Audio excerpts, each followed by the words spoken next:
उस फिल्म का एक गाना था, कंफ्यूजन ही कंफ्यूजन है, सॉल्यूशन का पता नहीं। राजस्थान में कांग्रेस का इस वक्त कुछ यूं ही यही ऐसा ही हाल है। कंफ्यूजन ही कंफ्यूजन है, सॉल्यूशन का पता नहीं। ऐसा मैं इसलिए कह रहा हूं क्योंकि आपको यह बात अच्छी तरह से ध्यान होगी कि राजस्थान में कांग्रेस की ओर से मुख्यमंत्री अशोक गहलोत ने दावा किया था कि विधानसभा चुनाव के 2 महीने पहले बाकायदा कांग्रेस के प्रत्याशियों उम्मीदवारों के नामों की घोषणा कर दी जाएगी। ऐसा खुद मुख्यमंत्री अशोक गहलोत ने कहा था। अब जबकि चुनाव होने में, मतदान होने में करीब 1 महीने से कुछ ही दिन ज्यादा है, यानी पूरी तरह से कहें तो 1.25 महीना भी पूरी तरह से बाकी नहीं है। 25 नवंबर को विधानसभा में मतदान होना है, पोलिंग होनी है राजस्थान में। लेकिन अभी तक भी कांग्रेस की पहली लिस्ट उम्मीदवारों की उसका ऐलान नहीं हुआ है। पहले कांग्रेस की तरफ से कहा गया था कि दरअसल पितृ पक्ष हैं, श्राद्ध पक्ष हैं, और श्राद्ध पक्ष में उम्मीदवारों के नामों का ऐलान करना जो है वो शुभ नहीं होता। इसलिए जब नवरात्र होंगे तब नवरात्र में कांग्रेस के उम्मीदवारों के नामों का ऐलान किया जाएगा। अब जो है नवरात्र शुरू हो चुका है, श्राद्ध पक्ष खत्म हो चुका है। नवरात्र शुरू हुए भी 5 दिन हो चुके हैं। आज नवमी का 5वां दिन है, नवरात्र का 5वां दिन है, और जो है 5वें दिन खत्म हो रहा है। लेकिन कांग्रेस के उम्मीदवारों के नामों की लिस्ट अब तक नहीं आई है। मुख्यमंत्री अशोक गहलोत ने पहले यह भी दावा कर दिया था कि 18 तारीख तक, यानी 18 अक्टूबर तक सभी उम्मीदवारों के नामों का ऐलान कर दिया जाएगा। लेकिन आज 19 नवंबर भी देखते देखते बीत गई, कांग्रेस उम्मीदवारों के नामों का ऐलान नहीं हुआ। ऐसा क्यों हो रहा है? क्या कांग्रेस जो है विनिंग उम्मीदवार तलाश रही है? हालांकि कहा तो यह जा रहा है कि कांग्रेस विनिंग उम्मीदवार तलाश रही है और इसलिए थोड़ा वक्त लग रहा है।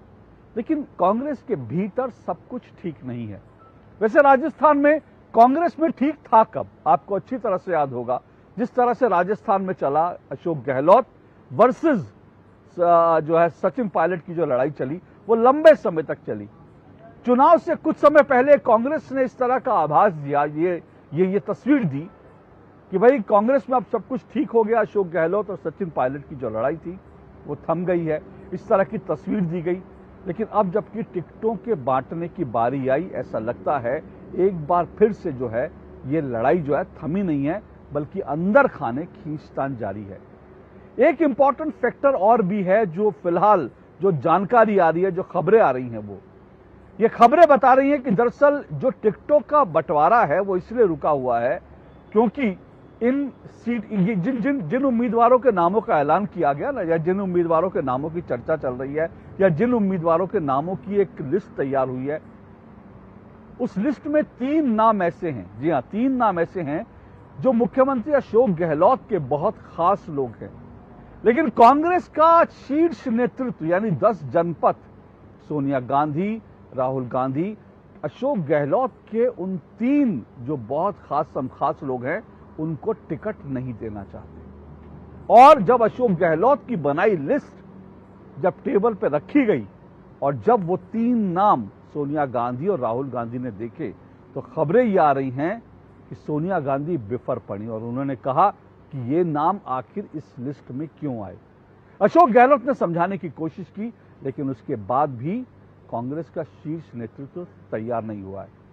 अब ये 3 नाम कौन है ये भी जरा जान लीजिए, क्योंकि आज की जो पूरी डिस्कशन है, आज की जो पूरी चर्चा है, वो कहीं ना कहीं कांग्रेस के अंदर जो कुछ चल रहा है, जो कंफ्यूजन है, जो खींचतान है, उसी के ऊपर है राजस्थान में। दरअसल ये 3 नाम वो 3 नाम हैं, आपको अच्छी तरह से याद होगा, कांग्रेस में कांग्रेस अध्यक्ष बनाने को लेकर भी एक लंबी जो है लड़ाई चली थी और कांग्रेस की बहुत फजीहत भी हुई थी। अशोक गहलोत को कांग्रेस का राष्ट्रीय अध्यक्ष बनाना लगभग कांग्रेस के शीर्ष नेतृत्व ने तय कर लिया था, और यह तय किया था कि अशोक गहलोत को केंद्र में लाया जाएगा, सचिन पायलट को राजस्थान का मुख्यमंत्री बना दिया जाएगा। लेकिन जादूगर अशोक गहलोत जो हैं इसके लिए तैयार नहीं हुए। तब उनकी मान मनोबल के लिए और राजस्थान में जो तमाम चीजें चल रही थी उसको लेकर के कांग्रेस के शीर्ष नेतृत्व ने मल्लिकार्जुन खड़गे, जो आज कांग्रेस के अध्यक्ष हैं, मल्लिकार्जुन खड़गे और साथ साथ अजय माकन को राजस्थान भेजा था, जयपुर भेजा था कि वो सबसे बात करें और राजी करें कि आला कमान का फैसला मान लें, सचिन पायलट को मुख्यमंत्री बना दें और अशोक गहलोत को जयपुर से दिल्ली के लिए रवाना कर दें। लेकिन तब अशोक गहलोत के 3 खासम खास वो अड़ गए और उन्होंने मल्लिकार्जुन खड़गे और अजय माकन के पैरेलल जो तमाम विधायक थे उनकी बैठक करी और हालत यह हुई कि मल्लिकार्जुन खड़गे और अजय माकन जो केंद्र से आए थे, सोनिया गांधी के दूत थे, उनकी बहुत फजीहत हुई जयपुर में। और अब ऐसा कहा जा रहा है कि दरअसल उसी का बदला लेने के लिए शीर्ष नेतृत्व ने तय किया है कि इन 3 लोगों को टिकट ना दी जाए। इसका मतलब कांग्रेस में सब कुछ ठीक नहीं है। अब यह कहानी जो है मीडिया में चल रही है और क्या क्या चीजें हैं और कांग्रेस के अंदर कंफ्यूजन क्यों, इस पर बात करेंगे। लेकिन दूसरी तरफ बीजेपी के घर में भी सब कुछ ठीक ठाक नहीं है। बीजेपी ने 41 लोगों की लिस्ट जो है जारी कर दी है, लेकिन 41 की जो लिस्ट जारी की उनमें बड़े बड़े नाम हैं, सांसद हैं। अब इन सांसदों को उतारने पर और बड़े नामों के कारण जो छोटे नाम कट गए, उसके कारण बीजेपी में भी बहुत बगावत जैसी स्थिति कई जगह पर हो रही है। पार्टी कह रही है थोड़े दिन में ठीक हो जाएगा, लेकिन फिलहाल जो है सब कुछ ठीक ठाक बीजेपी के अंदर भी नहीं दिख रहा। और 41 के अलावा बीजेपी दूसरी लिस्ट भी अब तक जारी नहीं कर पाई है। इन तमाम चीजों पर चर्चा होगी, कंफ्यूजन ही कंफ्यूजन। और ये कंफ्यूजन क्या सिर्फ कांग्रेस में है या बीजेपी में भी है, इन सब पर चर्चा करेंगे। इससे पहले कि आगे बढ़ें, आइए जरा देखिए इस पूरे मसले पर। आज अशोक गहलोत ने दिल्ली में प्रेस कॉन्फ्रेंस की, बीजेपी की ओर से उन पर हमला किया। गहलोत ने क्या कुछ कहा, जरा सुनिए।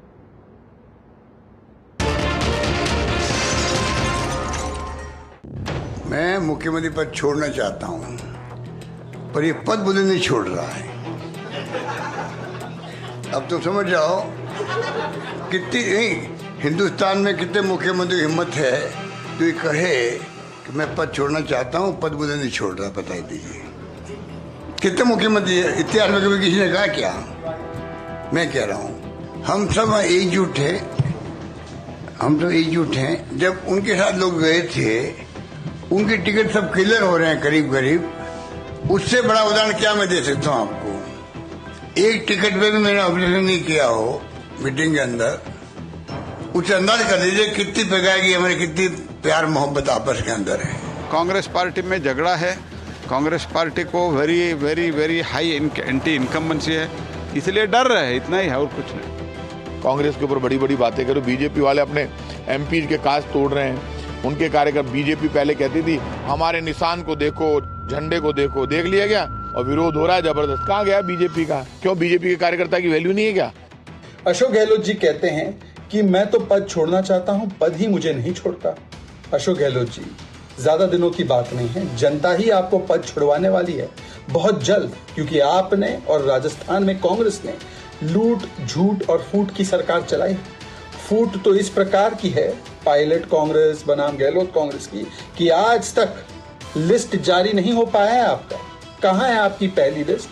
उल्टा लिस्ट तो दूर रखिए, बड़े बड़े मंत्रियों का टिकट कटने वाला है। ये आदेश और फरमान किस प्रकार से प्रथम परिवार ने दिया है, ये भी सामने आ गई। जब राजस्थान को जरूरत थी, राजस्थान के नागरिकों को जरूरत थी, और राजस्थान के नागरिकों के, यहाँ के रहने वालों ने सत्ता में कांग्रेस को जिम्मेदारी दी थी, तब तो आपके खेमे में खींचतान चल रही थी। और ऐसे एक आध महीने नहीं, 4.5 साल कांग्रेस की सरकार के अंदर इसलिए खींचतान चलती रही कि सीएम, डिप्टी सीएम और मंत्री, उन सबको ज्यादा से ज्यादा महत्वाकांक्षा थी। जितना मिला था उससे संतुष्ट नहीं थे। राजस्थान की जनता का कतई चिंता नहीं थी। 4.5 साल खुद की चिंता करी, लड़ाई लड़ी, आपस में खींचतान हुई। अब किस लिए साथ में आए हैं? स्वार्थ के लिए साथ में आए हैं। चुनाव आ रहे हैं इसलिए साथ में आए हैं। और कितने साथ में आए हैं?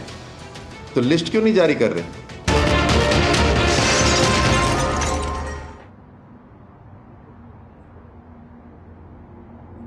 तो बीजेपी हल्ला कर रही है कि लूट, झूठ और फूट की सरकार है, लिस्ट क्यों नहीं जारी कर रहे? उधर मुख्यमंत्री अशोक गहलोत कह रहे हैं कि मैं तो मुख्यमंत्री कुर्सी छोड़ना चाहता हूं, लेकिन ये कुर्सी मुझे नहीं छोड़ रही।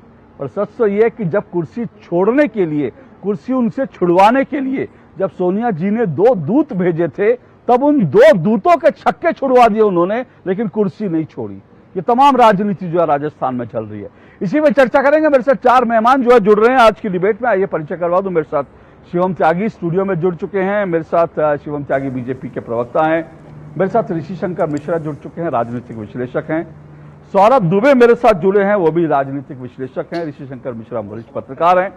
श्याम सुंदर शर्मा मेरे साथ जुड़े हैं, वो वरिष्ठ पत्रकार हैं, राजस्थान की राजनीति के बारे में खासी पकड़ रखते हैं। आप चारों मेहमानों का बहुत बहुत शुक्रिया और स्वागत।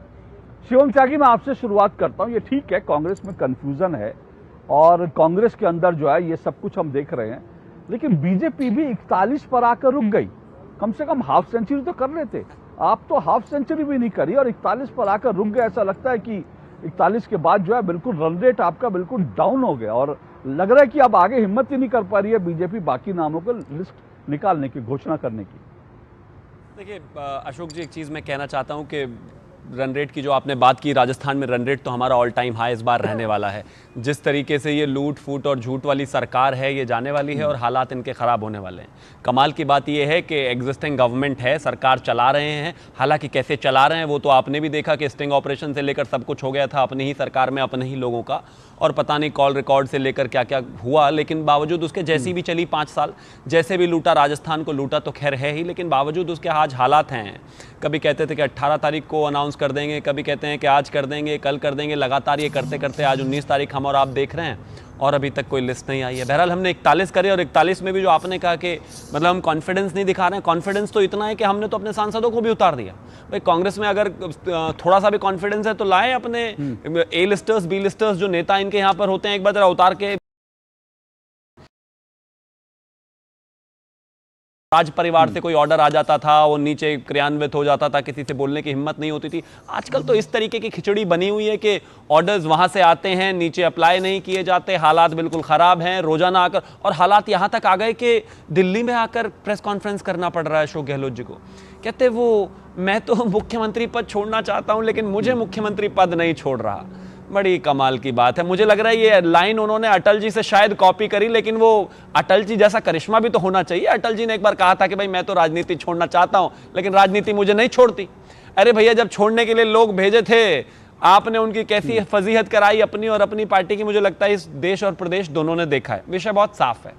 कांग्रेस के पास जिस तरीके की एक लॉलेसनेस रही है, जिस तरीके का भ्रष्टाचार रहा है, जिस तरीके का तुष्टीकरण राजस्थान में रहा है, उसके बाद हालात इतने खराब हैं कि टिकट देने भर के लिए लोग नहीं हैं। और सच तो यह है कि खेमे इतने ज्यादा हैं, फूट इतनी ज्यादा है कि तय नहीं कर पा रहे। पूरी सरकार जो 5 साल लगातार अंतर्विरोध में ही चली हो, आज पार्टी के तौर पे बेशक उनके नेताओं के नीचे जो है, नाम के नीचे कांग्रेस लिखा हो, लेकिन कोई मन मिले हुए थोड़े ना है। अब कोई कह दे कि पायलट जी और गहलोत जी जो है आपस में मिले हुए हैं या एक ही पार्टी के नीचे लड़ रहे, नहीं भाई। ठीक है, 5 साल जितना लूट सकते थे लूटा, 5 के 5 साल आपस में लड़ाई रखी, 5 के 5 साल एक दूसरे का कुर्ता खींचा, लेकिन अब जब लगा कि हालात इतने खराब हो गए और चुनाव आ गए तो फिर से कोशिश कर रहे हैं। लेकिन जैसा कि उनकी खुद की विधायक दिव्या मदेरणा ने कहा था कि मेरी खुद की FIR नहीं सुनी जाती है महिला सुरक्षा को लेकर, और जिस तरीके से तुष्टीकरण और जिस तरीके से सांप्रदायिक माहौल रहा राजस्थान में, मैं ऐसा मानता हूं कि अंतर्विरोध के साथ साथ कांग्रेस जो है कहीं ना कहीं हर एक उस चीज से घिरी हुई है कि वो जीतेंगे तो कैसे जीतें, किस कैंडिडेट पर दाव खेलें तो कैसे खेलें। अगर जरा सी भी क्लैरिटी होती इतने बड़े राज्य में तो शायद 10-15 तो निकाल ही देते और भी कुछ नहीं करते। तो जब बोल दिया था कि 18 को जो लिस्ट निकाल देंगे, नहीं निकाल पाए। मुझे लगता है कि उनके पास जो है हालात उनके बेहद खराब है। भारतीय जनता पार्टी की जहां तक बात है, हम कॉन्फिडेंट हैं और जल्दी ही दूसरी लिस्ट में निकालेंगे। चलिए, उम्मीद करें जल्दी दूसरी लिस्ट निकालेंगे। आप कह रहे हैं दूसरी लिस्ट का यहाँ पर राजस्थान में बड़ी बेसब्री से इंतजार हो रहा है। वैसे मैं आपको बता दूं, इस वक्त मैं राजस्थान में ही हूँ, दौसा में हूँ। कभी सचिन पायलट का ये गढ़ हुआ करता था, माफ कीजिएगा, उनके पिताजी राजेश पायलट का गढ़ होता था। 5 बार वो लगातार यहाँ से लोकसभा का सांसद, लोकसभा का चुनाव जीते थे। उनके सचिन पायलट की जो पिताजी हैं राजेश पायलट जी, और दौसा में आज भी लोग सचिन पायलट को मुख्यमंत्री के रूप में देखना चाहते हैं, क्योंकि राजेश पायलट जी से उनका बड़ा लगाव है। लेकिन उनको मुख्यमंत्री की कुर्सी मिलेगी, कब मिलेगी ये कह नहीं सकते। पर इंटरेस्टिंग बात क्या है कि एक खबर और है दौसा से। दौसा में कल एक तरह से कह सकते हैं कि कांग्रेस के जो चुनाव प्रचार है उसका अभी लिस्ट नहीं आई है, उम्मीदवारों का नाम नहीं आया है, लेकिन कांग्रेस यहां से प्रचार कल से शुरू कर रही है। प्रियंका गांधी वाड्रा कल दौसा में आ रही है। लेकिन इसके साथ एक खबर और भी है और वो खबर यह है कि कांग्रेस के सभी लोगों को कहा गया, जो इस रैली में आने वाले, उनको कहा गया है कि सिर्फ और सिर्फ कांग्रेस जिंदाबाद और प्रियंका गांधी वाड्रा जिंदाबाद के नारे लगेंगे और कोई जिंदाबाद का नारा नहीं लगेगा। यानी अशोक गहलोत की जिंदाबाद का नारा नहीं लगेगा, सचिन पायलट जिंदाबाद का नारा नहीं लगेगा। और जो लोग अपने अपने कैंडिडेट के लिए हवा बनाने के लिए आ रहे हैं, उनकी जिंदाबाद बोलने आ रहे हैं, उनके लिए टिकट पक्की हो ये आ रहे हैं, उनको भी ये कहा गया है कि अपने अपने कैंडिडेट के नाम का जिंदाबाद का नारा नहीं लगाएंगे। ऋषि शंकर मिश्रा, ये कांग्रेस में हो क्या रहा है राजस्थान में? कंफ्यूजन ही कंफ्यूजन है। सर, मेरा निवेदन है कि कांग्रेस समर्थक मेरे नाम के आगे लिखा हुआ है, प्लीज इसको हटवा दीजिए। और ये बिल्कुल आपने सही कहा है कि कर दो, कांग्रेस प्रवक्ता कर दो भाई, कर दो। नहीं ऋषि, नहीं कुछ और लिखवाना था, चलो भाई, राजनीतिक विश्लेषक लिखा जाए। ओके, बोलिए। नहीं प्लीज, हाँ, ओके, निजी टिप्पणी नहीं। जी, तो धन्यवाद अशोक जी। अब शिवम जी भी एंकर हो गए हैं, हमको ये जानकारी नहीं थी। अब अशोक जी एंकर हैं यहाँ डिबेट में। और दीदी, बिल्कुल आपने सही कहा कि कांग्रेस में कहीं न कहीं सचिन पायलट, भैया बोलने तो दीजिए, कांग्रेस में सचिन पायलट, अशोक गहलोत के महत्वाकांक्षा के जो टकराहट है, उसके कारण बिल्कुल आपने सही कहा कि जो हालात कांग्रेस में बन रहे हैं बिल्कुल कंफ्यूजन के स्थिति में है। और पार्टी ये समझ नहीं पा रही है कि आगे क्या किया जाए। आप समझ जाइए, जिस दिन मल्लिकार्जुन खड़गे आए, जहां आप दौसा में हैं, पूर्वी राजस्थान जाए, ईआरसीपी का बड़ा मामला है और ईआरसीपी के मामले को लेकर कांग्रेस प्रदर्शन की शुरुआत की थी। उसमें सचिन पायलट, जहां सचिन पायलट का गढ़ है, दौसा जो पूर्वी राजस्थान है अशोक जी, वो सचिन पायलट का गढ़ है। और वहाँ ईआरसीपी का आंदोलन होता है और वहाँ सचिन पायलट की मौजूदगी नहीं होती है। तो आप समझ सकते हैं कि अशोक गहलोत सचिन पायलट में कितना रिफ्ट है। और आज जो प्रेस कॉन्फ्रेंस जो हुआ है दिल्ली में, वो कहीं ना कहीं पार्टी हाईकमान के निर्देश के बाद हुआ है। क्योंकि आपको याद होगा, 2-3 दिन पहले अशोक गहलोत ने सचिन पायलट पे इंडायरेक्ट रूप से हमला बोला था कि मानेसर एपिसोड के लिए कौन जिम्मेवार है। क्या पार्टी उन लोगों के साथ खड़ी होगी जो उस मानेसर एपिसोड में पार्टी को स्टेबल करने में मजबूती से उन्होंने पार्टी के साथ खड़ा रहा, चाहे वो बसपा का एमएलए हो या निर्दलीय एमएलए हो। तो कहीं ना कहीं ये पार्टी में रिफ्ट चल रहा है कि क्या पूरे मंत्री को चुनाव लड़ाया जाए। अशोक गहलोत चाहते हैं कि पूरे कैबिनेट जो है वो, अशोक गहलोत का कैबिनेट है, खासकर शांति धारीवाल से लेके मैं जो जिनका आपने नाम लिया, संगुतला रावत है, गोविंद राम मेघवाल है, कई ऐसे नाम है जिनके टिकट को लेकर संशय है। और अशोक गहलोत चाहते हैं कि इन लोगों को टिकट मिले। आपने बिल्कुल सही कहा, मैं जोशी या शांति धारीवाल का उस एपिसोड में क्या रोल था। वहीं सचिन पायलट का कहना है कि जो हमारे विधायक हैं उनको टिकट मिले, और उसको लेकर अशोक गहलोत का वहाँ पे विरोध है। क्योंकि अशोक गहलोत का कहना है कि यही वो विधायक थे जो सरकार को डीएस्टेब्लिश करने में महत्वपूर्ण रोल अदा किया और मानेसर में जाके बीजेपी के गोद में बैठ गए थे। तो ये दोनों के बीच में जो रिफ्ट है, उसमें कांग्रेस की जो पर्सपेक्टिव है वो मुझे लग रहा है कि उसका जो विनिंग चांस है, जो भी चांस हो कांग्रेस का, वो कमजोर होती जा रही है। यह बात बिल्कुल सही है। वहाँ के स्थानीय पत्रकार आपके साथ डिबेट में बताएंगे, अशोक गहलोत के विरुद्ध पर्सनली अशोक गहलोत के विरुद्ध एंटी इनकम्बेंसी नहीं है, लेकिन विधायकों और मंत्रियों के विरुद्ध में एंटी इनकम्बेंसी है। उसको कांग्रेस कैसे काउंटर करती है। दूसरी तरफ वसुंधरा राजे को दरकिनार करना बीजेपी के लिए भारी पड़ेगा। अब देखिए, 41 सीटें पहली सूची में बीजेपी ने जारी किया है, उसमें से 20, क्योंकि मैं राजस्थान में 12 साल रहा हूँ, मैं एक प्रत्याशी को पर्सनली जानता हूँ। 41 में से 20 ऐसे प्रत्याशी हैं जो मजबूत हैं। यदि वो निर्दलीय लड़ गए या वसुंधरा के आशीर्वाद से लड़ गए तो बीजेपी का स्थिति बहुत कमजोर हो जाएगी। आपको एग्जाम्पल देता हूँ, झोटवाड़ा, जहां से राजवर्धन सिंह को टिकट दिया गया है। राजपाल सिंह शेखावत मजबूत नेता है, 3 बार एमएलए रहे हैं, एक बार मिनिस्टर भी रहे हैं। आप समझ जाइए कि राजवर्धन जी का टिकट कब डिक्लेयर हुआ, आज तक विरोध हो रहा है वहाँ, आज भी पूजा पाठ हो रहा है झोटवाड़ा में। तो आप समझ सकते हैं।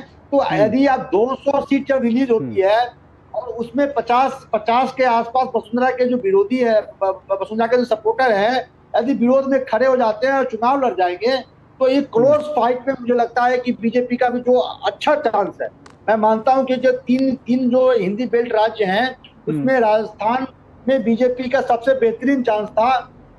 वो मुझे लगता है कि ऐसा एपिसोड रहा तो धूमिल हो सकती है अशोक जी। ओके, ये जो आप कह रहे हैं इस बात में कुछ दम तो है, क्योंकि झोटवाड़ा से इस तरह की खबरें लगातार आ रही है, मीडिया में भी इस तरह की खबरें आ रही हैं। सौरभ दुबे जी, आपको लगता है कि बीजेपी के लिए भी अपना घर, कंफ्यूजन कांग्रेस में दिख रहा है, लेकिन बीजेपी के लिए भी बड़ा जरूरी है कि अपने घर को जो है बचा के रखे, क्योंकि बीजेपी का जो किला है ना वो भी यहाँ पर उतना सुरक्षित नहीं है। भरतपुर के जैसे, लोहागढ़ के जैसा किला नहीं है, बल्कि बाकी जो तमाम किले जो जीते गए वैसे उस तरह के कुछ किले की स्थिति है। नहीं, देखिए बिल्कुल अशोक जी, अभी जैसे आपने एक बात बीच में कही थी कि कांग्रेस राजस्थान में जाने के बाद सिर्फ जो है शीर्ष नेतृत्व की जय जयकार होगी और बाकी वहां पर अशोक गहलोत की जय जयकार नहीं की जाएगी। एक आपने जो बात ये रखी है, यहाँ से मैं शुरुआत करता हूँ कि देखिए कांग्रेस जो है वो अपने केंद्रीय नेताओं के राजशाही अहंकार के कारण चुनाव जीत करके भी सत्ता से दूर चली जाती है। ऐसा हमने कई बार देखा है, ऐसा कई बार से अभी उदाहरण देखने को मिला है। देखिए आसाम में जो कांग्रेस का केंद्रीय नेतृत्व था उसकी उपेक्षा के कारण ही भाजपा में गए हेमंत विश्वकर्मा आज जो है मुख्यमंत्री बनकर के बैठे, उनकी उपेक्षा हुई थी हेमंत विश्व शर्मा जी। और मध्य प्रदेश में भी ज्योतिराव सिंधिया जी का आप उदाहरण देखेंगे, उनकी बड़ी उपेक्षा के कारण ही वो पार्टी छोड़ करके गए, जिसके कारण से सरकार तक चली गई वहां पर, और आज वो केंद्र में कैबिनेट मिनिस्टर बन के बैठे हुए हैं।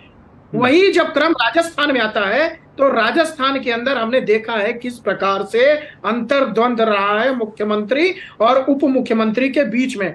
ऐसा बहुत कम देखने को मिलता है कि अपनी ही सरकार में अपने मुख्यमंत्री के खिलाफ आपका उप मुख्यमंत्री जो है वो भ्रष्टाचार के खिलाफ आंदोलन कर रहा है। ये कोई छोटी बात नहीं थी, ये कोई साधारण बात नहीं थी, लेकिन जिस प्रकार से ये घटनाक्रम राजस्थान के अंदर हुआ वो निश्चित रूप से कांग्रेस को सोचने के लिए, कांग्रेस को उसको उसी समय विचार करना चाहिए था, लेकिन जैसे तैसे उसको परिस्थिति को टाल दिया गया। अब जो जिस बात को आप कह रहे हैं कि भाजपा के अंदर एक बड़ी चीज है, अगर भाजपा के अंदर किसी प्रकार का मनमुटाव होता है तो भाजपा के अंदर जो है पार्टी में अनुशासन और केंद्रीय नेताओं का दूरदर्शी नेतृत्व जो है वो बड़े नेताओं के कारण जो है जो आपसी सामंजस्य है और मतभेद है उसका उसी समय इलाज कर दिया जाता है, या एक तरीके से आप कह लीजिए कि उसको चिंतन के माध्यम से उनको बुला करके समझा करके वहां पर अंतर्द्वंद जो है वो समाप्त कर दिया जाता है। इसलिए मतभेद वो दिखता नहीं है खुल करके। लेकिन ठीक इसका उल्टा कांग्रेस के अंदर जो खुल करके मतभेद होते हैं, जिस प्रकार से बड़े बड़े घटनाक्रम हुए, और राजस्थान की स्थिति क्या समझ रहे हैं आप, बहुत अच्छी है। आज राजस्थान में पिछले 5 वर्षों में जिस प्रकार से क्राइम रेट 39%, 39% पिछले 5 वर्षों में क्राइम रेट बढ़ा है, ये बहुत ही चिंताजनक विषय है। महिलाओं के प्रति जो अपराध बढ़ा है, अभी देखिए ये दुर्गा पूजा चल रही है, नवरात्रे चल रहे हैं, और ऐसे समय में जहां पर आज महिलाओं को उनके अधिकार की संसद के अंदर, विधानसभा के अंदर उनको उनका अधिकार आरक्षण के माध्यम से देने की बात चल रही है, तो जब राजस्थान में चुनाव की रैलियां होंगी वहां पर तो ये बात जाएगी कि वहां पर किस प्रकार से जो महिलाएं हैं उनको जो है भागीदारी तो दी नहीं, और साथ ही साथ जो क्राइम रेट 15 से 16% बढ़ा वो बहुत विचार करने, बहुत ही मतलब गंभीर विषय था। लेकिन कांग्रेस जो है इस पर कभी विचार नहीं की। लेकिन अब तो चुनाव नजदीक आ गए, अब तो चुनाव नजदीक आ गए, अब जब रैलियों में आपसे पूछा जाएगा तब आपको इसके आपके जो लोकप्रिय चेहरे होंगे उनको जवाब देना पड़ेगा, और लोकप्रिय चेहरे वही हैं जो आपके केंद्र से हैं। तो कांग्रेस पार्टी को भी दिक्कत आएगी राजस्थान में, वो जब रैलियों में बात करेंगे तब उस समय समस्या खड़ी होगी। अशोक जी दो सेकंड में ऋषि शंकर मिश्रा कुछ वहां जल्दी से अपना जी देखिए, कांग्रेस बीजेपी के हालात सेम है। आप देखिए कांग्रेस में भरतपुर के जो महाराज है विश्वेंद्र सिंह, जो मंत्री भी रहे हैं, वर्तमान कैबिनेट में मंत्री रहे हैं, सचिन पायलट के समर्थक माने जाते हैं, उन्होंने कहा कि मैं चुनाव नहीं लड़ना चाहता हूँ। नंबर 1। नंबर 2, हेमाराम चौधरी जो है जाट के बड़े नेता हैं, बाड़मेर से आते हैं, उन्होंने कहा कि मैं चुनाव नहीं लड़ना चाहता हूँ। उनके समर्थक कई दिनों से धरना दे रहे हैं। वही स्थिति भाजपा का जयपुर का मैं बता दूं, मालवीय नगर से जो कालीचरण सर्राफ हैं वसुंधरा समर्थक विधायक हैं, सांगानेर से जो अशोक लोहाटी हैं वो करीब 70-80 हजार वोट से जीत के आए हैं, वो वसुंधरा समर्थक विधायक हैं। तो दूसरी सूची आने के बाद देखिएगा दोनों पार्टी में, भाजपा में खासकर दूसरी सूची आने के बाद बहुत रिस्पॉन्स मिलने वाला है। क्योंकि वसुंधरा समर्थक बड़े स्तर पे यदि टिकट कटता है वसुंधरा समर्थक का, जैसे मैंने जयपुर का 2 नाम बताया, बड़े नेता हैं कालीचरण सराफ और अशोक लोहाटी, यानी इन दोनों का सिटिंग एमएलए का टिकट कटता है, यानी वसुंधरा को साइडलाइन कर दिया जाएगा। इसमें कोई दो राय नहीं जो आप कह रहे हैं कि ऐसी कई सिचुएशन है ऐसी कई जगह पर। लेकिन होता क्या है कि जब एक बार लिस्ट आती है, और आजकल हर पार्टी में ये होता है, जैसी उम्मीदवारों की लिस्ट आती है हर पार्टी में जूतम पैजाड़ देखी जाती है, लेकिन धीरे धीरे पार्टी उसको कंट्रोल करती है, क्योंकि हर सीट पर जो टिकट के दावेदार होते हैं 1 से 10 तक दावेदार होते हैं, और जिसको टिकट नहीं मिलता वो फिर विरोध करता है, वो कुछ बगावत पे उतरते हैं, कुछ जो है दरअसल नाराजगी दिखाते हैं। लेकिन धीरे धीरे चुनाव में उनको, दोनों पार्टियों के ऊपर इस बात पे दारोमदार रहेगा कि किस हद तक वो अपने जो विरोधी हैं, अपने पार्टी के अंदर जो नाराज खेमे हैं, उनको किस हद तक मना लेती है। और जैसा सौरभ दुबे ने कहा, उन्होंने कहा कि बीजेपी में एक थोड़ा सा है कि बीजेपी मना लेती है, कांग्रेस के अंदर ये चीज ज्यादा बढ़ जाती है। अपने अपने आकलन है। लेकिन मैं आऊंगा श्याम सुंदर शर्मा जी, आपके पास भी आऊंगा। मुझे एक छोटा सा ब्रेक लेना, ब्रेक के बाद ये चर्चा जारी रहेगी। कंफ्यूजन ही कंफ्यूजन है राजस्थान में, इस पे डिबेट जारी रहेगी, बने रहिए मेरे साथ।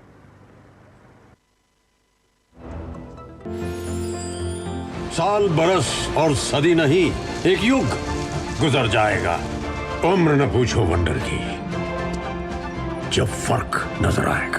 वंडर सीमेंट, फर्क नजर आएगा। मैं क्या जी, सब जानते हैं, जहां दिखे मारियो, अपना समझ के खा लियो। दिन तिनक दिन, तिनक दिन, दिन तिनक दिन, तुम जाना दिन। अरे गोविंदा जी, आप यहाँ? हाँ बबुआ, हम यहाँ। पर तुम क्या छुपा रहे हो वहाँ? कुछ भी तो नहीं। जब दांत खाज की खुजली पे ना हो काबू, तो उसे गमछे से नहीं छुपाते बाबू। तो फिर उसे भगाए कैसे? जालिम लोशन लगाकर दांत खाज की खुजली, एक्जिमा जड़ से निकाले। अभी खरीदे जालिम लोशन। तुम्हें पता है इन्वेस्टर्स के लिए कि इन्वेस्टर प्रोटेक्शन फंड होता है IPF, लेकिन अगर तुम्हारा ट्रेड एक्सचेंज पर एग्जीक्यूट नहीं हुआ या फिर कोई गारंटीड रिटर्न्स वाली स्कीम है, तो ये IPF आपकी मदद नहीं कर सकता है। और अगर आपका ब्रोकर ही डिफॉल्टर बन जाए तो फिर IPF आपको कॉम्पेंसेशन दिला सकता है। कहाँ से सीखा? NSE की साइट पर। सोचकर समझकर इन्वेस्ट कर। हाय, पहचाना मुझे? मैं गुड्डी। मैं वही हूँ जो रोज मीलों दूर अपनी माँ के साथ कुएं से पानी लाने जाती थी। अब मेरी माँ मुझे रोज कुएं की ओर नहीं बल्कि स्कूल तक ले जाती है।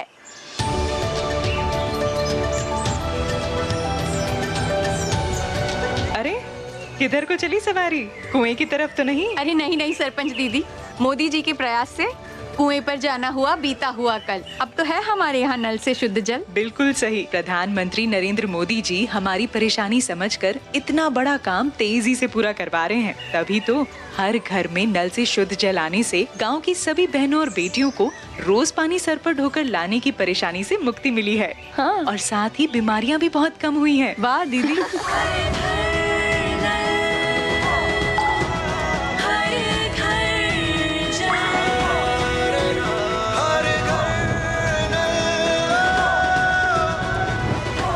जल जीवन मिशन।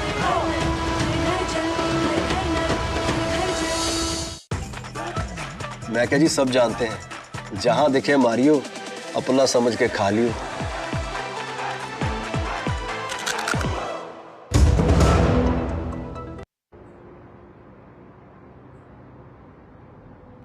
दो टुक आप देख रहे हैं और दो टुक में हम चर्चा कर रहे हैं राजस्थान की, खासकर इसलिए क्योंकि राजस्थान में कंफ्यूजन ही कंफ्यूजन दिखता है। कांग्रेस की लिस्ट अब तक नहीं आई है।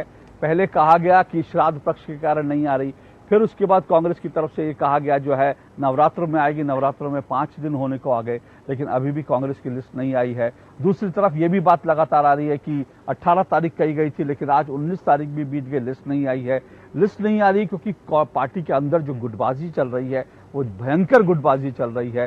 सचिन पायलट वर्सेस अशोक पायलट का खेमा जो है वो आमने सामने है। मुख्यमंत्री कहते हैं वो कुर्सी छोड़ना चाहते हैं, लेकिन कुर्सी उनको नहीं छोड़ रही। दूसरी तरफ हम ये भी देख रहे हैं कि जो अशोक गहलोत जिन लोगों को चाहते हैं कि उनके खासम खास उनको टिकट मिले, उनको जो है कांग्रेस हाला कमान ने उनको टिकट देने से इनकार कर रही है, ऐसी भी खबरें हैं। इन सब मुद्दों पर चर्चा कर रहे हैं। 4 मेहमान मेरे साथ जुड़े हैं। शिवम त्यागी बीजेपी से, ऋषि शंकर मिश्रा पत्रकार हैं, सौरभ दुबे मेरे साथ जुड़े हुए हैं, राजनीतिक विश्लेषक है, और श्याम सुंदर शर्मा मेरे साथ जुड़े हुए हैं, वो भी वरिष्ठ पत्रकार है। श्याम सुंदर शर्मा जी, कुल मिलाकर राजस्थान की तस्वीर जो है आपको आज क्या लग रही है?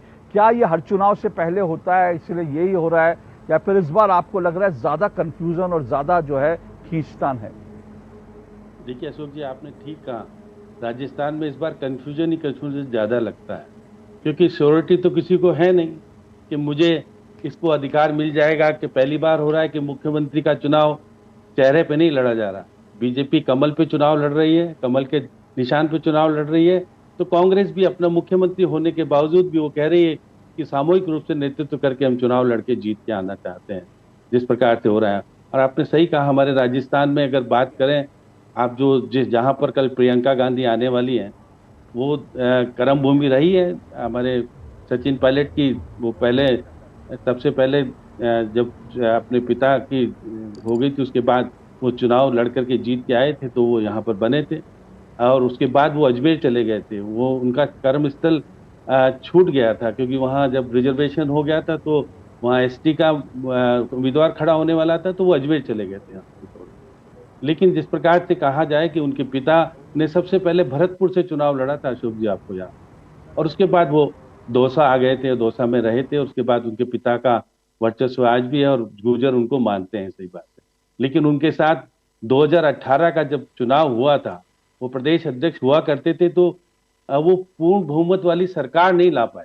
उनके दिक्कत ये हुई थी, 99 का चक्कर फंसा था, इसके कारण सत्ता आते आते उनके हाथ में जो मुख्यमंत्री पद आने वाला था वो चूक गया। और मुख्यमंत्री जो आज मुख्यमंत्री हैं और जो कि केंद्र में थे, संगठन महामंत्री हुआ करते थे, तो वो सोनिया जी को ये कह विश्वास दिला के आए थे क्योंकि मैं सरकार को स्थायित्व दूंगा।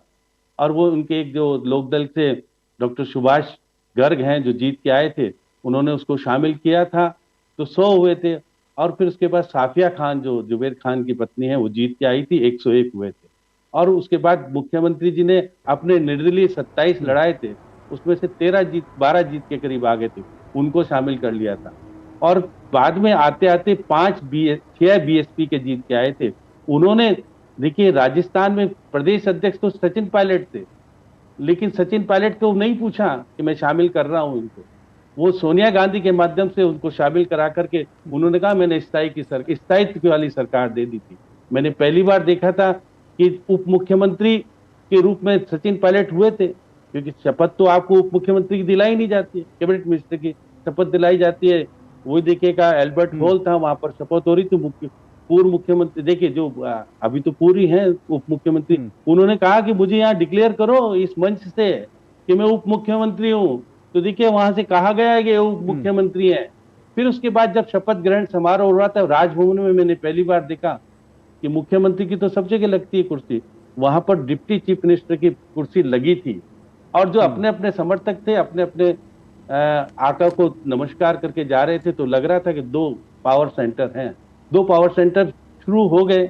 उसके बाद 2 पावर सेंटर के बाद कुछ उनको अधिकार नहीं मिला, कैबिनेट की बैठक नहीं होती थी, बहुत अलग तरह का माहौल खड़ा हो गया। मुख्यमंत्री जी ने उनके लोगों को क्या क्या विभाग दिए आपको पता है, कोई ज्यादा नहीं दिए। हुआ यह कि साल भर बाद ही जो मानेसर कांड बार बार आता है और जिसका मुख्यमंत्री जी आजकल जिक्र ज्यादा करते हैं कि उनको टिकट दिया जा रहा है, तो मैं सहमति व्यक्त कर रहा हूँ। भाई आपको मजबूरी क्या है, क्यों सहमति व्यक्त कर रहे हो? आपको आपका देखिएगा, अब 25 सितंबर की बात करें, जो बगावत का एक बड़ा बिगुल बजा था राजस्थान में, और जब खड़गे साहब ऑब्जर्वर के रूप में आए थे और अजय माकन तो हमारे प्रभारी थे, देखिए रिसीव करने के लिए मुख्यमंत्री या उनका प्रदेश अध्यक्ष नहीं जाता है एयरपोर्ट पर। मुख्यमंत्री जी, प्रदेश अध्यक्ष और जो अभी पहले तो यातायात मंत्री होते प्रताप सिंह खचर जो आपके सामने बोल रहे थे, उनको साथ लेके तन्नोट मारना चले गए जैसलमेर, जहां पर कि मोबाइल संपर्क नहीं होता। ऑब्जर्वर आने के बाद खुद ही बेचारे बैठ गए, होटल में जाकर के बैठे थे। और जो 5-6 बजे विधायक दल की बैठक का निर्धारण हुआ था मुख्यमंत्री निवास पे होना है, क्योंकि जो विधायक दल की बैठक बुलाने वाले होते वो तो पैरेलल बैठक बुला रहे थे, जो 3 किरदार आप बार बार बात कर रहे हैं, शांति धारीवाल संसदीय कार्य मंत्री थे और महेश जोशी मुख्य सचेतक थे, और जो आप धर्मेंद्र राठौड़ की बात कर रहे हैं, ये देखिए आरटीपीसी के चेयरमैन। ये जो पूरा श्याम जी, ये जो पूरी कहानी है श्याम जी, ये पूरी कहानी जो है, इसका इम्पैक्ट आज भी पूरी तरह से दिख रहा है और ये कांग्रेस को नुकसान पहुंचाता हुआ दिख रहा है। लेकिन कांग्रेस ऐसा लगता नहीं कि इसकी रेमेडी तलाश रही है या तलाश करने की सिचुएशन में है, और ये कांग्रेस के लिए एक बड़ा खतरा जो है। शिवम त्यागी, कुल मिलाकर अगर देखें तो बीजेपी के लिए जरूर थोड़ी मुश्किलें हैं पार्टी के अंदर, लेकिन ऐसा लगता है कि कांग्रेस के अंदर जितनी मुश्किलें हैं, आप उसके भरोसे हैं कि कांग्रेस की मुश्किलें ऐसी है, कांग्रेस के अंदर जितना सिर फुटबॉल होगा उतना बीजेपी का रास्ता राजस्थान में आसान हो जाएगा। देखिए अशोक जी, सबसे पहले तो भारतीय जनता पार्टी की बात करूंगा। भारतीय जनता पार्टी एक कैडर बेस्ड पार्टी है, बड़ी पार्टी है और विश्व की सबसे बड़ी पार्टी है। जाहिर है जब किसी भी राज्य में चुनाव आते हैं या लोकसभा चुनाव आते हैं तो एक ही सीट पर लगातार वहां पर जो है काफ़ी कैंडिडेट्स एक साथ जो है चुनाव लड़ने का प्रयास करते हैं। और जहां तक बात पार्टी जिस तरीके से आगे बिल्ड हुई है, जिस तरीके से बढ़ी है, मैं मानता हूं कि अपॉर्चुनिटी है और तमाम संभावनाएं आगे हैं, तो हर कार्यकर्ता जो है चुनाव लड़ने की इच्छा रखता है और रखनी भी चाहिए, इसमें कहीं कोई परेशानी नहीं है। लेकिन जहां तक बात एक बार कैंडिडेचर डिसाइड होने के बाद चीजें होती हैं, मैं मानता हूं कि थोड़ा बहुत सुगबुगाहट जरूर होती है और कहीं ना कहीं जो है लोग अब 5 साल अगर कोई मेहनत करता है उसकी निराशा, थोड़ी बहुत निराशा आवश्यक है, लेकिन अंततः अगर आप देखेंगे तो चीजें हम कहीं ना कहीं हर बार सामंजस्य स्थापित करने में सक्सेसफुल रहते हैं और ऐसे हमेशा रहा भी है। जहां तक बात कन्विक्शन की है, केंद्र के नेतृत्व का एक तरीके से मैं यूं कहूंगा कि जो सम्मान होना चाहिए वो सम्मान है। आपने देखा होगा कि किस तरीके से जो है उत्तराखंड में मुख्यमंत्री लगातार बदले गए, लेकिन बावजूद उसके चीजें इन ऑर्डर रही, उसके बाद हम वहां पर लड़े। कर्नाटक में भी वो हुआ, वो अलग बात है विषय कि हम वहां पर उस तरीके का परफॉर्मेंस नहीं कर पाए, लेकिन जो डिसीजन केंद्रीय नेतृत्व के रहे उस पर सम वे और द अदर ज्यादातर जितनी भी स्टेट्स यूनिट्स रही उन्होंने अपना विश्वास दिखाया और फिर हम जो है आगे चुनाव में गए। जहां तक बात राजस्थान की है, मैं मानता हूं कि जाहिर है कहीं ना कहीं थोड़ी बहुत एक दो चीजें वो जरूर रहेंगी, लेकिन बावजूद उसके जिस तरीके से हम लोगों से बात करते हैं, जिस तरीके से चीजें रखते हैं, जिस तरीके से सामंजस्य स्थापित करते हैं, बेहतर रहता है। लेकिन अब कांग्रेस में आते हैं, मुझे तो ये नई बात पता चली है। देखिए मैं तो आज राजस्थान में हूं नहीं और आप तो राजस्थान के रण में हैं, और अगर आप रण में हैं तो आपने एक नई खबर दी है कि वहां पर जो कल दौसा में रैली होने वाली है उसमें या तो कांग्रेस की जय लगेगी या प्रियंका गांधी की जय लगेगी। कांग्रेस की जय भी क्यों लगा रहे थे, उसको भी काट के सिर्फ प्रियंका गांधी की जय का ही नारा लगवा देते ना। बताइए, कमाल हो गया। मतलब जो आदमी रैली करा रहे हैं, जो अपने लोग जुटा रहे हैं, जो वहां इकट्ठे हो रहे हैं, वो अपने कैंडिडेट का नाम नहीं जय लगा सकते। मतलब कमाल की बात है। मैंने तो सुना था कि चुनाव में ही मॉडल कोड ऑफ कंडक्ट लगता है, ये तो इन्होंने रैली कंडक्ट लगा दिया। कमाल की बात है। कह रहे हैं कि नहीं वो नेता का भी जय नहीं लगेगी। अब अगर हम दौसा की खास तौर पर बात करें और वहां पर रैली है, तो हम सब जानते हैं वहां समर्थक किसके कितने सबसे ज्यादा हैं, प्रियंका गांधी के नहीं है। लेकिन बावजूद उसके आप इस तरह की चीजें लेकर आते हैं, ये हिटलरशाही फरमान लेकर आते हैं। मैं मानता हूं कि जनता पहले से भी राजस्थान में इनको देखती आई है और आने वाले कुछ महीनों की बात है। जो कहते हैं कि मुख्यमंत्री पद मुझे नहीं छोड़ता, मुख्यमंत्री पद छोड़ेगा नहीं, आपको भागना पड़ेगा वहां से, जिस तरीके करप्शन और भ्रष्टाचार और तमाम चीजें रही है। लेकिन विषय फिर से वहीं घूम फिर कर आता है। कांग्रेस जो अपने आप को एक स्तर पर चीजें समझती थी, या यूं कहिए जिस परिवारवाद से डेल्ट होते हुए वो आगे बढ़ी, अब उनका वो उतना बड़ा आधार है तो मैं ऐसा नहीं मानता। पहले भी जब उन्होंने ऑब्जर्वर बनाकर लोगों को भेजा था और चीजें बेहतर करने की कोशिश की थी और गहलोत जी को राष्ट्रीय अध्यक्ष बनाने के लिए प्रपोजल दिया था, उस पर भी किस तरीके से उनको मुंह की खानी पड़ी थी, ये देखा है। पार्टी किस स्तर पर टूटेगी, टूट एक जगह नहीं है। पहली टूट यह है कि अशोक गहलोत और सचिन पायलट दो अलग खेमे हैं, सिर्फ चुनाव लड़ने के लिए साथ खड़े हैं। दूसरी टूट यह है कि जिस तरीके से अशोक गहलोत ने केंद्रीय नेतृत्व को आईना दिखाया था कांग्रेस को, जब उनको राष्ट्रीय अध्यक्ष बनाना चाहते थे, उनसे नफरत है केंद्रीय नेतृत्व को, वो उनको नहीं चाहते कि वो उस टीम में रहे। अब विषय 3 जगह से 3 अलग अलग डिस्कनेक्ट हैं, इसी वजह से इतनी बड़ी जो है चुनाव सामने है, लेकिन बावजूद उसके जो है वो टिकट्स अनाउंस नहीं कर पा रहे हैं। लेकिन ये रियलिटी है, जब आपने राज्य को पूरी उसकी जो व्यवस्था भंग कर दी हो, आप 5 के 5 साल सिर्फ और सिर्फ करप्शन पर चले हों, भ्रष्टाचार पर चले हों, महिला के खिलाफ जितने भी अत्याचार और बलात्कार के केसेस रहे उनके उसमें चीजें चली हों, और आपने बिल्कुल अपने जो हाउस है उसको ऑर्डर में रखा ही ना हो, तो माफ कीजिए, चुनाव के समय आप अगर ऐसी उम्मीद करते हैं कि कुछ ऐसा होगा, ऊपर से एक चिट्ठी चली जाएगी एक लाइन लिखकर और वो हो जाएगा, मैं ऐसा नहीं मानता। अंततः राजस्थान की जनता इनको जवाब भी देगी, लेकिन जवाब तो जब देगी जब इनको कैंडिडेट मिले। मुझे तो ऐसा लग रहा है ये मतलब राजस्थान के रण में इनको कैंडिडेट ही ढूंढना नहीं मिल रहा, कमाल बात हो गई। नहीं, अभी अभी अभी अभी खबरें ये आ रही हैं कि भाई हो सकता है 1-2 दिन में लिस्ट जारी हो जाए, लेकिन जहां तक आपने कहा, जो आप तमाम मुद्दे यहाँ पर गिना रहे हैं वो मुद्दे राजस्थान के मुद्दे हैं, बड़े मुद्दे हैं। लेकिन यहाँ पर कुछ लोग ये भी कह रहे हैं, जमीन पर जो है लोग ये भी कह रहे हैं कि मुख्यमंत्री अशोक गहलोत ने जिस तरह से लगातार एक के बाद एक घोषणाएं की, उन घोषणाओं के कारण उन्होंने बहुत हद तक जो है जो अलोकप्रियता थी उनकी सरकार की, उसको उन्होंने कुछ हद तक भरपाई करी। हालांकि बहुत सारी जगह पर जो घोषणाएं थी वो अब तक लागू भी नहीं हो पाई है, इतनी तेजी से घोषणाएं हुई, ये भी बात है। जी अशोक जी, मैं यही कहना चाहता हूं कि बहुत सारी सोशल मीडिया पर, आप तो ट्विटर पर बहुत एक्टिव रहते हैं, मैंने तो देखा भी है। पहली बात तो अशोक गहलोत ने हाल फिलहाल में कुछ लोगों को, जो भी थोड़े लोगों को फोन वोन दिया, उस पर भी उनको गालियां पड़ रही हैं। और मैं तो कहता हूं लोगों के ऐसे भी वीडियोस तमाम सोशल मीडिया पर वायरल हैं कि फोन ले लो इनसे, लेकिन वोट भारतीय जनता पार्टी को ही देना है। 4.5 पौने 5 साल का जब कुशासन आपके सर पर होता है, अव्यवस्था आपके सर पर होती है, एक राज्य के मुखिया की जिम्मेदारी होती है राज्य को चलाना, और वो मुखिया अपनी पार्टी को ही ना चला पाए, या अपने विधायक दल को ही ना चला पाए, या अपने प्रदेश अध्यक्ष को ही ना चला पाए, या फिर उप मुख्यमंत्री को ही ना चला पाए, कौन देगा राज्य उनके हाथ में?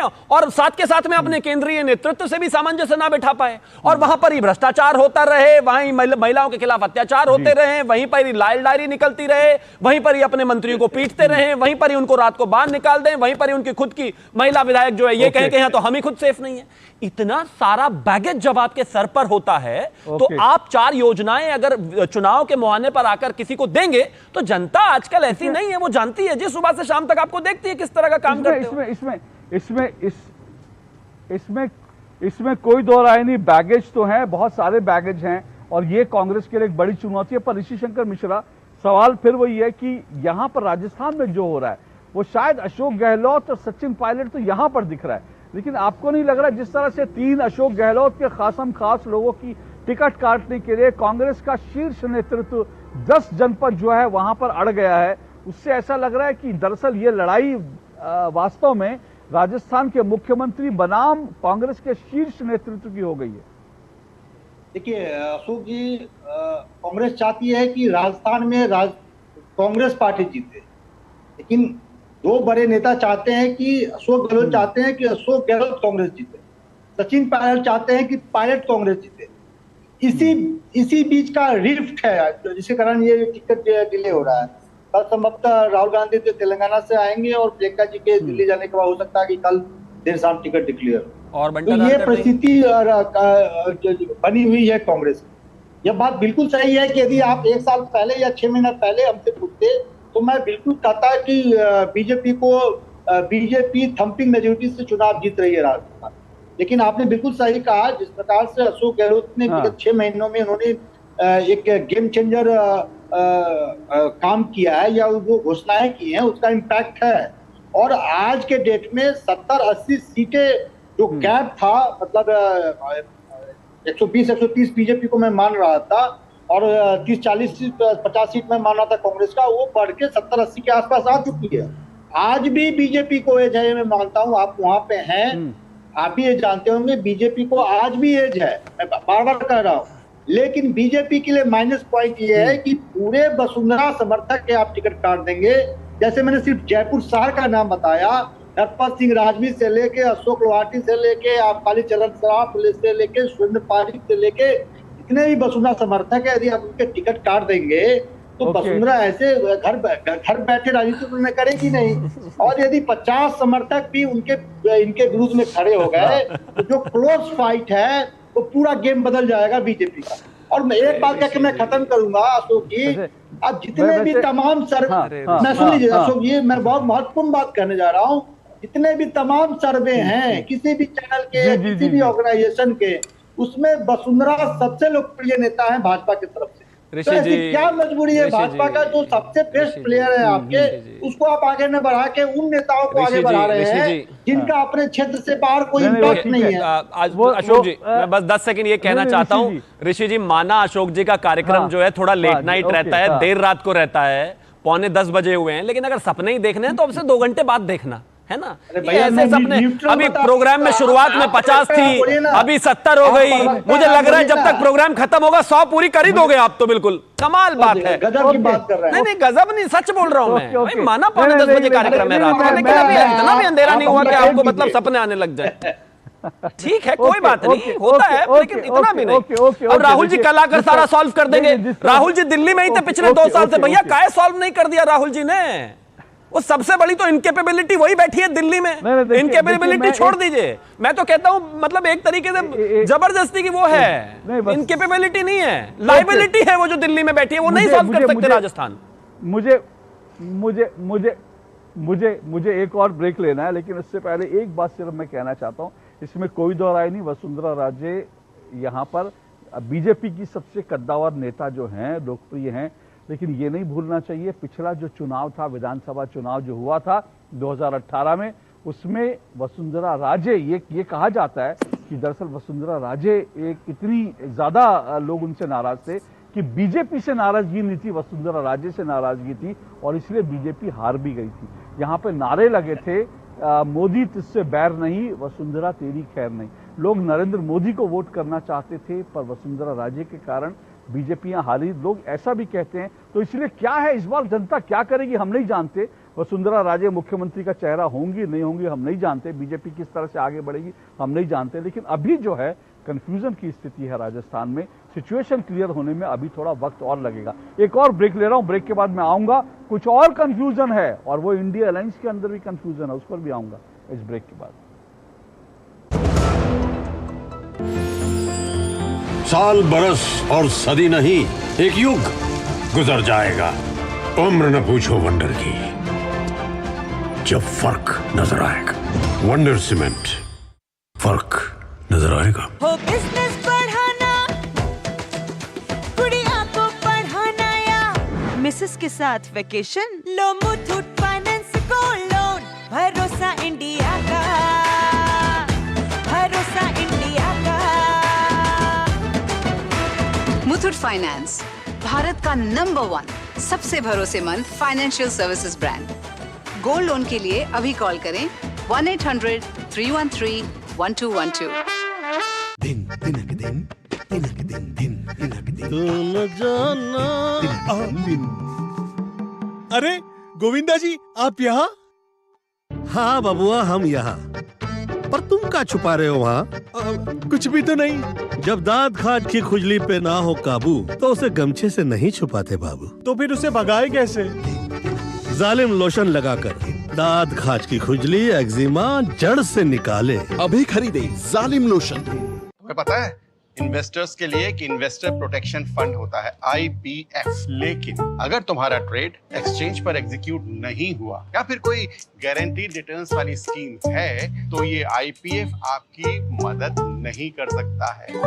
और अगर आपका ब्रोकर ही डिफॉल्टर बन जाए तो फिर IPF आपको कॉम्पेंसेशन दिला सकता है। कहाँ से सीखा? NSE की साइट पर। सोच कर समझ कर इन्वेस्ट कर।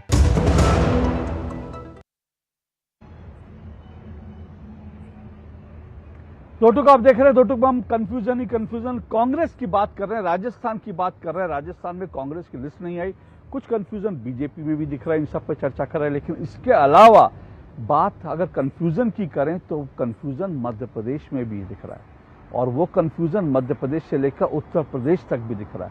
वो क्या दिख रहा है वो आपको बता देता हूं। दरअसल समाजवादी पार्टी कांग्रेस से मध्य प्रदेश में 6 सीटें चाहती थी, और उन्होंने अपना तमाम रिपोर्ट कार्ड दिया और कहा कि 6 सीटों पर उनका दावा बनता है। लेकिन कांग्रेस ने उन 6 सीटों पर अपने उम्मीदवार घोषित कर दिए, जिससे उत्तर प्रदेश में समाजवादी पार्टी के प्रमुख अखिलेश यादव जो है वो बिल्कुल बमकाए हुए हैं। जरा सुनिए उन्होंने क्या कुछ कहा।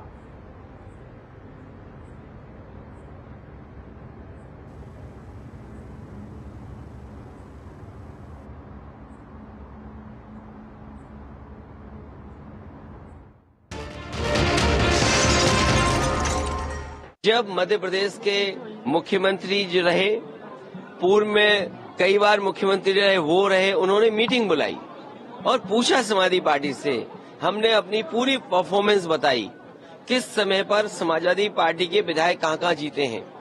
कभी 1 जीते, कभी 2 जीते, कभी 5 जीते और किस जगह हम नंबर 2 पे रहे। पूरी चर्चा हुई और रात भर 1 बजे तक समाजवादी पार्टी के नेताओं को जगाया उन्होंने और बातचीत की, पूरे आंकड़े देखे और आश्वासन दिया कि हम 6 सीटों पर विचार करेंगे। लेकिन जब रिजल्ट आया, घोषित की गई सीटें, तो समाजवादी पार्टी शून्य रही।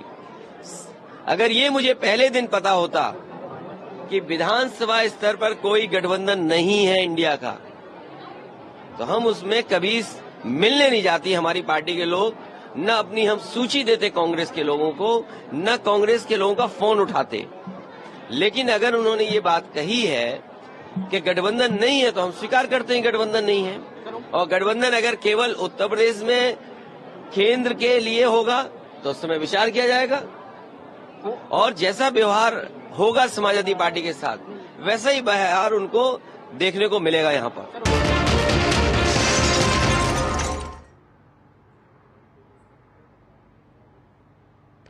तो अखिलेश यादव ने कांग्रेस को एक तरह से चेतावनी दे दी है कि जैसा व्यवहार हमारे साथ हुआ वैसा व्यवहार उत्तर प्रदेश में देखने को मिलेगा। एक तरह से वो संकेत दे रहे हैं कि उत्तर प्रदेश में जब कांग्रेस हमसे सीट मांगने आएगी तो हम भी उसके हाथ में अंडा थमा देंगे, जैसे मध्य प्रदेश में हमारे हाथ में अंडा थमा दिया कांग्रेस ने। ये कहना चाह रहे हैं अखिलेश यादव। सौरभ दुबे, ये क्या हो रहा है? दरअसल ये जो इंडिया अलायंस बना था और ये उसका एक सेमीफाइनल ये इन चुनाव को माना जा रहा था, अखिलेश यादव और समाजवादी पार्टी के नेताओं को कांग्रेस के नेता 1 बजे तक रात को जगाते हैं, उनसे आंकड़े मांगते हैं, उनसे कहते हैं, आश्वासन देते हैं उनको, लेकिन हाथ में थमा देते हैं अंडा। क्या हो रहा है ये? नहीं, ये बिल्कुल देखिए आप ठीक कह रहे हैं, बहुत विचित्र स्थिति हो गई है समाजवादी पार्टी के लिए कि एक तरफ तो ये इंडी गठबंधन बना करके जो है वो लोकसभा का चुनाव लड़ना चाह रहे हैं, और जो विधानसभा के चुनाव है उसमें अपनी अलग अलग पैठ जमा करके।